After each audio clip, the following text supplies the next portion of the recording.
ಎಲ್ಲೋ ಗೆಳೆಯರ welcome back to our channel.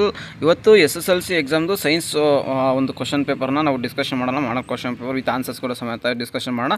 ನೋಡಿ, ಅದಕ್ಕಿಂತ ಇನ್ನೂ ಮುಂಚೆ ನಮ್ಮ ಚಾನಲ್ಗೆ ಫಸ್ಟ್ ಟೈಮ್ ವಿಸಿಟ್ ಮಾಡಿ ಚಾನಲ್ಗೆ ಒಂದು ಸಬ್ಸ್ಕ್ರೈಬ್ ಮಾಡ್ಕೊಳ್ಳಿ. ಯಾಕಂದರೆ ಫಿಕ್ಸ್ ಕ್ವಶನ್ಸು ಮತ್ತು ಇವೇ ಬರುವಂಥ ಕ್ವಶನ್ಸ್ ಆದರೂ ಹೇಳ್ತಾ ಇರ್ತೀವಿ ಮುಂದೆ ಬರುವಂಥ ದಿನಗಳಲ್ಲಿ ವಿತ್ ಆನ್ಸರ್ಸ್ ಕೂಡ ಇರುತ್ತೆ. ನಿಮಗೆ ಮಾಡಲ್ ಕ್ವಶನ್ಸ್ ವಿತ್ ಆನ್ಸರ್ಸ್ ಇದು ಮಾಡಲ್ ಕ್ವಶನ್ಸ್ ಆನ್ಸರ್ ನೋಡ್ತಾ ಹೋಗೋಣ.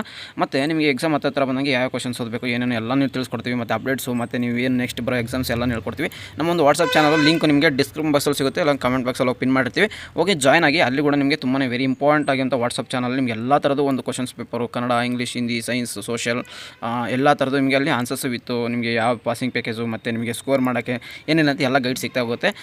ಅದಕ್ಕೋಸ್ಕರ ಒಂದು ವಾಟ್ಸಪ್ ಚಾನಲ್ ಜಾಯ್ನ್ ಆಗ್ಬೋದು. ಲಿಂಕ್ ಬೇಕಾದ್ರೆ ಡಿಸ್ಕ್ರಿಪ್ಷನ್ ಕಮೆಂಟ್ ಸಿಗುತ್ತೆ, ಹೋಗಿ ಜಾಯ್ನ್ ಆಗಿ ಅಂತ ಹೇಳ್ತಾ ನೋಡಿ, ಇವತ್ತು ನಾಳೆ ಇರುವಂಥ ಸೈನ್ಸ್ದು ನಿಮ್ಮದು ಇದು ಮಾಡೋ ಕ್ವಶನ್ನ ಡಿಸ್ಕಷನ್ ಮಾಡೋಣ. ಮೊದಲನೇ ಕ್ವಶನ್ ಬಂದ್ಬಿಟ್ಟು ನಿಮಗೆ ವಿಭವಾಂತರದ SI ಏಕಮಾನ ಅಂತಂದರೆ ಯಾವುದಂಬುದು ಕೇಳಿದ್ರೆ ವೋಲ್ಟ್ ಅಂತ ಕರಿತೀವಿ. ಓಕೆನಾ. ನೆಕ್ಸ್ಟು ಮಸೂರದ ಸಂಗಮ ದೂರದ ವಿಲೋಮವು ಮಸೂರದ ಸಾಮರ್ಥ್ಯವಾಗಿದೆ. ಓಕೆನಾ. ನೆಕ್ಸ್ಟ್ ನಿಮಗೆ ಇದರಲ್ಲಿ ಆಯಿತಾ. ಮತ್ತು ಮೇನ್ ಇಂಪಾರ್ಟೆಂಟ್ ಏನಪ್ಪ ಅಂತಂದರೆ ನಿಮಗೆ ನಿಮ್ಮ ಒಂದು ಬ್ಲೂ ಪ್ರಿಂಟ್ನ ನೋಡ್ಕೊಳ್ಳಿ. ಹಾಗೆ ಮತ್ತು ಮಾಡಲ್ ಕ್ವಶನ್ ಪೇಪರ್ ವಿತ್ ಆನ್ಸರ್ಸ್ನ ನೋಡ್ಕೊಳ್ಳಿ. ಪಿಕ್ಸ್ ಇವೇ ಬರ್ತವೆ. ಬ್ಲೂ ಪ್ರಿಂಟ್ ಪ್ರಕಾರ ಆಲ್ಮೋಸ್ಟ್ ಎಲ್ಲ ಒಂದು ಬ್ಲೂ ಪ್ರಿಂಟ್ ಪ್ರಕಾರನೇ ಬರ್ತಿದ್ದಾವೆ.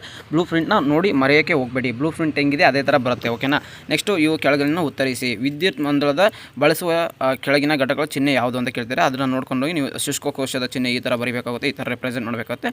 ಮತ್ತು ರಿಯೋಸ್ಟಾಟ್ ಕೂಡ ನೀವು ಈ ಥರ ರೆಪ್ರೆಸೆಂಟ್ ಅದು ಮಾಡ್ಬೋದು. ಇಲ್ಲ ಈ ಕಡೆ ಎರಡರಲ್ಲಿ ಒಂದು ನಿಮಗೆ ಕೊಡೋದು ಕೂಡ ನಿಮಗೆ ಹಾಫ್ ಮಾರ್ಕ್ಸ್ ಸಿಗುತ್ತೆ. ಒಂದು ಟೋಟಲ್ 1 ಮಾರ್ಕ್ಸ್ ಸಿಕ್ಬಿಡುತ್ತೆ ನಿಮಗೆ. ಓಕೆನಾ.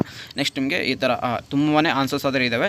ಕೆಳಗಿನ ಚಿತ್ರವನ್ನು ಗಮನಿಸಿ. ಸ್ವಿಚ್ಚನ್ನು ಮುಚ್ಚಿದಾಗ ಸೊಲೆನಾಯ್ಡ್ B ತುದಿಯ ದಂಡಕಾಂತದ N ತುದಿಯನ್ನು ಆಕರ್ಷಿಸುವುದೇ? ಉತ್ತರ ಸ್ಪಷ್ಟಪಡಿಸಿ.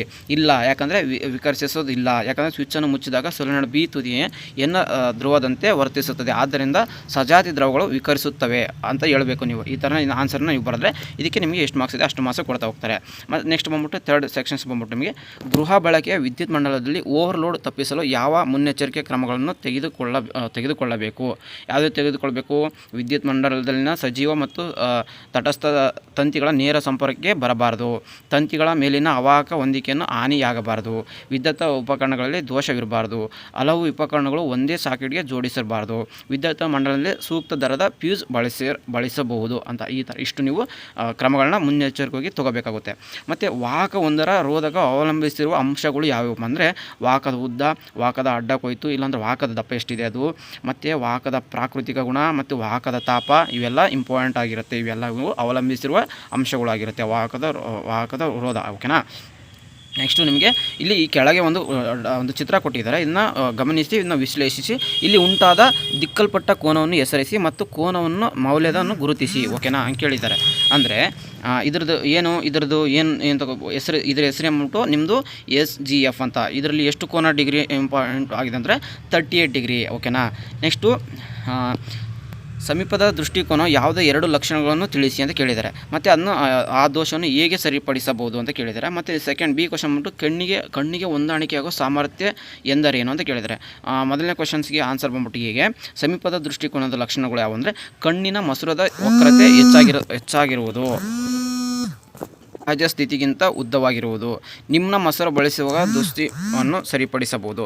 ನೆಕ್ಸ್ಟ್ B ಕಣ್ಣಿನ ಹೊಂದಾಣಿಕೆ ಸಾಮರ್ಥ್ಯ ಅಂದರೆ ಏನಂದರೆ ಹತ್ತಿರದ ವಸ್ತುಗಳು ದೂರದ ವಸ್ತುಗಳನ್ನು ನೋಡಲು ಕಣ್ಣಿನ ಮಸೂರದ ಸಂಗಮ ದೂರನ ಹೊಂದಾಣಿಕೆ ಮಾಡುವ ಸಾಮರ್ಥ್ಯ ಕಣ್ಣಿಗೆ ಹೊಂದಾಣಿಕೆ ಸಾಮರ್ಥ್ಯ ಎನ್ನುತ್ತಾರೆ. ಓಕೆನಾ. ದಿಕ್ಸೂಚಿಯನ್ನು ಉಪಯೋಗಿಸಿಕೊಂಡು ಒಂದು ದಂಡಕಾಂತದ ಸುತ್ತಲೂ ಕಾಂತೀಯ ಬಲರೇಖೆಗಳನ್ನು ಬಳಸುವ ಒಂದು ಚಟುವಟಿಕೆಯನ್ನು ವಿವರಿಸಿ ಅಂತ ಕೇಳಿದರೆ ಇದಕ್ಕೆ ನಿಮ್ಮ ಆನ್ಸರ್ಸ್ನ ನೋಡಿಕೊಂಡು ಒಂದ್ಸರಿ ನಿಮಗೆ ನೆನಪು ಬಂದಿಲ್ಲ ಅಂದರೆ ಇಲ್ಲಿರೋ ಥರನೇ ಆನ್ಸರ್ನ ಓನಾಗಿ ಕೂಡ ಆನ್ಸರ್ ಬರೀಬೋದಾಗಿರುತ್ತೆ. ನೋಡಿ, ಸಾಕಷ್ಟು ಕ್ವಶನ್ಸ್ ಅದಿದೆ. ಈ ಒಂದು ಮಾಡಲ್ ಕ್ವಶನ್ ಪೇಪರ್ನ ನೋಡ್ಕೊಳ್ಳಿ. ನಮ್ಮ ಒಂದು ವಾಟ್ಸಪ್ ಚಾನಲ್ ಈ ಒಂದು ಮಾಡಲ್ ಕ್ವಶನ್ ಪೇಪರ್ನ ಹಾಕ್ತೀವಿ. ಲಿಂಕ್ ಬೇಕಾದ್ರೆ ಡಿಸ್ಕ್ರಿಪ್ಷನ್ ಬಾಕ್ಸಲ್ಲಿ ಕಮೆಂಟ್ ಬಾಕ್ಸ್ ಸಿಗುತ್ತೆ. ಮುಂದೆ ಬರುವಂಥ ಎಲ್ಲ ನಿಮ್ಮ ಒಂದು ಎಕ್ಸಾಮ್ ಬರೆದ ಮೇಲೆ ಮಾಡಲ್ ಕ್ವಶನ್ಸ್ಗೆ ಆನ್ಸರ್ಸ್ ಕೂಡ ಕೊಡೋದಾಯಿತು. ಮತ್ತು ಈಗ ನೀವು ಎಕ್ಸಾಮ್ ಬರೆದ ಮೇಲೆ ಅದು ಕೂಡ ಆನ್ಸರ್ಸ್ ನಿಮಗೆ ಸಿಗ್ತಾ ಹೋಗುತ್ತೆ. ಟೋಟಲ್ ನೋಡಿ ಈ ಥರ ಹೆಂಗೆ ಬರೀಬೇಕು, ರೆಪ್ರೆಸೆಂಟ್ ಮಾಡಬೇಕು, ಅದಕ್ಕೆ ಆನ್ಸರ್ಸ್ ಇದು ಕೀದ್ ಅಂದರೆ ಕರ್ನಾಟಕದಿಂದ ಬಂದಿರುವಂಥ ಕ್ವಶನ್ಸ್ ಆಗಿರೋದ್ರಿಂದ ಇದೇ ಆನ್ಸರ್ ನೀವು ಬರೆದ್ರೆ ಕರೆಕ್ಟಾಗಿ ಔಟ್ ಆಫ್ ಮಾರ್ಕ್ಸ್ ಆದರೆ ನಿಮಗೆ ಸಿಗುತ್ತೆ. ಓಕೆ, ಎಲ್ಲ ಸ್ಟೂಡೆಂಟ್ಸು ಇದನ್ನ ಓದ್ಕೊಂಡು ಹೋಗಿ, ಯಾಕಂದರೆ ಎಲ್ಲನೂ ಮಾಡ್ತಾ ಹೋದರೆ ತುಂಬ ಜಾಸ್ತಿ ಡೆಂಟ್ ಆಗುತ್ತೆ. ನೆಕ್ಸ್ಟ್ ಬರುವಂಥ ಎಲ್ಲ ಒಂದು ಸಬ್ಜೆಕ್ಟ್ಗೂ ನಿಮಗೆ ಖಂಡಿತ ಆನ್ಸರ್ಸ್ನ ನಿಮಗೆ ತಿಳಿಸ್ಕೊಡ್ತೀವಿ. ಓಕೆನಾ. Don't worry guys. ಮತ್ತು ಒಂದು ಕ್ವಶನ್ಸ್ ಆಯಿತು. ನೆಕ್ಸ್ಟ್ ಭಾಗ ಬಿಗೆ ಹೋಗ್ತೀರಾ, ಇದೇ ಥರ ನಿಮಗೆ ಸೇಮ್ ಇಲ್ಲ ನೋಡ್ಕೊಂಡೋಗಿ ನಿಮಗೆ ಆನ್ಸರ್ಸ್ ಹೇಳ್ಕೊಡ್ತೀವಿ ಅಂತ ಹೇಳ್ತಾ, ಇನ್ನೂ ನಮ್ಮ ಚಾನಲ್ಗೆ ಸಬ್ಸ್ಕ್ರೈಬ್ ಮಾಡ್ಕೊಳ್ಳಿ. ಹಾಗೆ ಮುಂಬರುವ ದಿನಗಳಲ್ಲಿ ನಿಮಗೆಲ್ಲ ಆನ್ಸರ್ಸ್ ನಿಮಗೆ ಸಿಗ್ತಾ ಹೋಗುತ್ತೆ. ನೆಕ್ಸ್ಟು ವೆರಿ ಇಂಪಾರ್ಟೆಂಟ್ ಅಂದರೆ ಪಾಸಿಂಗ್ ಪ್ಯಾಕೇಜಸ್ ಅವು ಕೂಡ ನಿಮಗೆ ಸಿಗ್ತಾ ಹೋಗುತ್ತೆ. ಅದಕ್ಕೋಸ್ಕರ ನೀವು ನಮ್ಮ ಒಂದು ಚಾನಲ್ಗೆ ಸಬ್ಸ್ಕ್ರೈಬ್ ಆಗಿರಬೇಕಾಗುತ್ತೆ. ಸಿಗೋಣ ಗಾಯ್ಸ್ ನೆಕ್ಸ್ಟ್ ವಿಡಿಯೋದಲ್ಲಿ. Have good day, take care, tata, bye bye.